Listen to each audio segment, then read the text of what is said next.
সবকিছু শেষ করে দিয়েছি। অপু বিশ্বাস। ঢাকাই চলচ্চিত্রের জনপ্রিয় নায়িকা অপু বিশ্বাস দীর্ঘ 2 দশকের কেরিয়ারে ভক্তদের উপহার দিয়েছেন অসংখ্য হিট সিনেমা। বর্তমানে পর্দায় তার উপস্থিতি আগের মতো না থাকলেও ভক্তদের আগ্রহ বা ভালোবাসা একটুও কমেনি, বরং সিনেমার চেয়ে তার ব্যক্তিগত জীবন নিয়ে আলোচনার ঝড় বেশি বইছে সোশ্যাল মিডিয়ায়।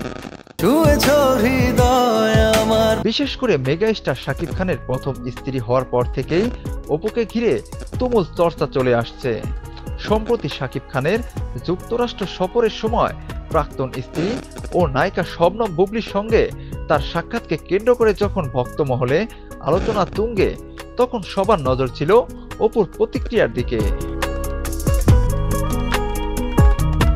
কিন্তু তখন তিনি নীরব থাকায় অনেকেই ধরে নিয়েছিলেন অপু হয়তো কষ্ট চেপে সব মেনে নিয়েছেন। এমন সময় এক পডকাস্টে এসে অপু বিশ্বাস বিষয়টি স্পষ্ট করেন, জানান নীরব থাকা মানেই হাল ছেড়ে দেয়া নয়। সেদিন ব্যস্ততার কারণে সামাজিক মাধ্যমে সক্রিয় থাকতে পারেননি, তবে তার অ্যাডমিনরা সাকিব বুবলির ছবি তাকে পাঠিয়েছিল, যা তিনি দেখেছেন। অপু বিশ্বাস বলেন, আমি ফেসবুকে নেই বিধায় পোস্টের বিষয়টা আসে না। আর কি হয়েছিল সে সময় ওটা আমি দ্যাট মোমেন্টে দেখিনি। পরে আমার অ্যাডমিনরা কিছু আমাকে পাঠিয়েছিল, কিন্তু আহামরি কিছু মনে হয়নি।